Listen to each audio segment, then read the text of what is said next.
Hey guys, it's Mar back with another video, and like I always say, don't be scared to fall because you may fall into a better situation. And without further ado, let's get into the video.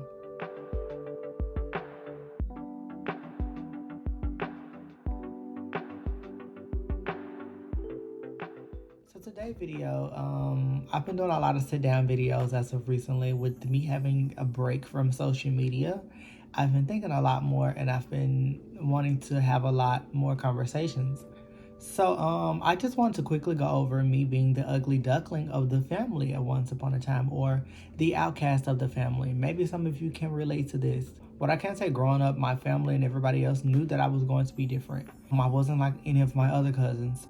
I was a very shy kid, but I can remember that making people more attached to me. I was very innocent. I was very sweet. I was very soft-spoken. I was very proper to be someone from Mississippi. But anyways, I was the ugly duckling and the outcast of the family.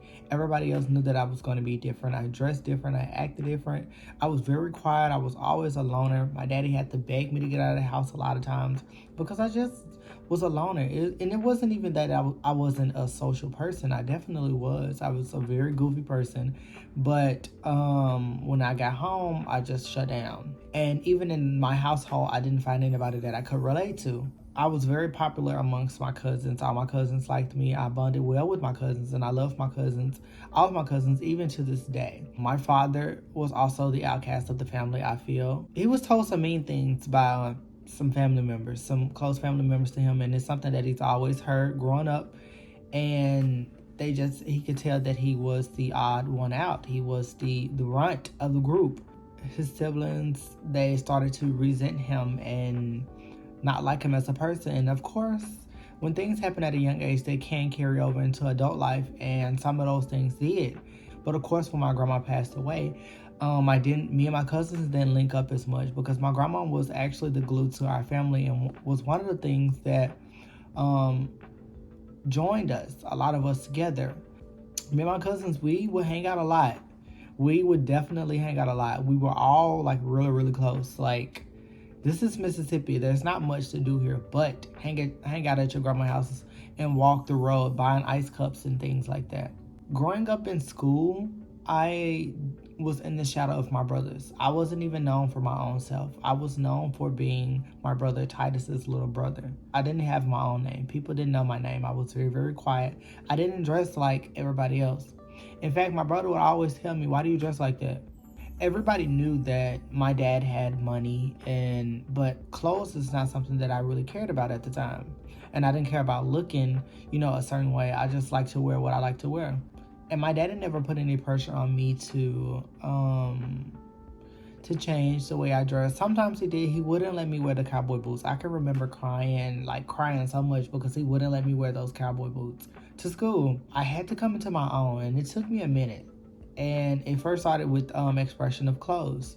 I began to dress up more, and I started to get more attention from females. I never got attention from girls before then until I started dressing up. I was very nerdy. I was very quiet, and I never got attention until I started dressing up or just like carrying myself differently. I was an ugly duckling. I had to grow into my own, had to find my own way, and I did end up eventually finding my own way, but it wasn't truly until after high school when I finally started to express myself with my femininity and my gayness and just started to explore new things and just figure out who I was.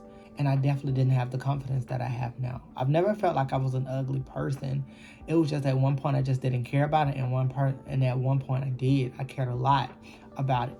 The reason I say that I am the outcast of the family, just like my father, is because I wanted to do something different than what my cousins were doing. And with that, what I've learned is when you elevate or when you do something different than what your family normally does, some people have problems with that. They seem to think that you're supposed to beat the table for them. Nobody deserves to reap the benefits of my hard labor but my father, because he raised me and I owe him my life. I can't give that to anybody else because I didn't have it easy. I went through a lot. I don't care what my social media looks like. I don't care what I flaunt on the internet. I've worked for everything that I have.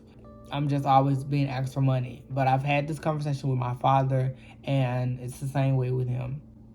It's not really an issue. It just goes to show how you know, how the apple really doesn't fall far from the tree. The things that he has been telling me all my life is I'm kind of going through them myself.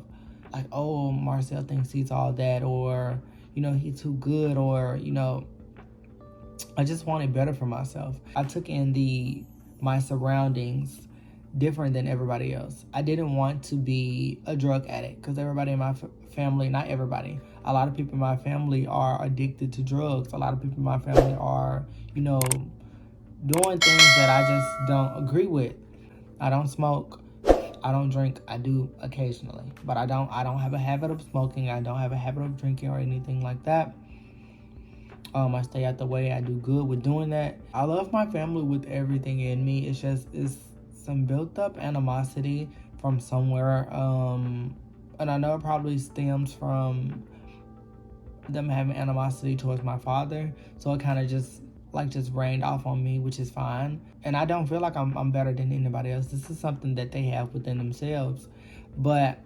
And I don't make them feel like that. I've never gave them that impression. God said, I'm going to give it to you a little bit harder because I need you built different. I'm going to put a little bit more pressure on you because I need you built different. If you don't take anything else from this video, I need you to remember that. He needed you built different for the future that he has for you. So if you're ever the outcast or the ugly duckling, once you break into your confidence, there are going to be a lot of people that are going to turn their heads up. And there's a lot of people that's not going to understand. A lot of people that didn't see it coming. And a lot of people that did see it coming didn't want it to happen. You can love people from a distance, and there's nothing wrong with that. That's what I have for you guys today. I'll see you guys in the next video. I'll see you guys in the next one. Toodles.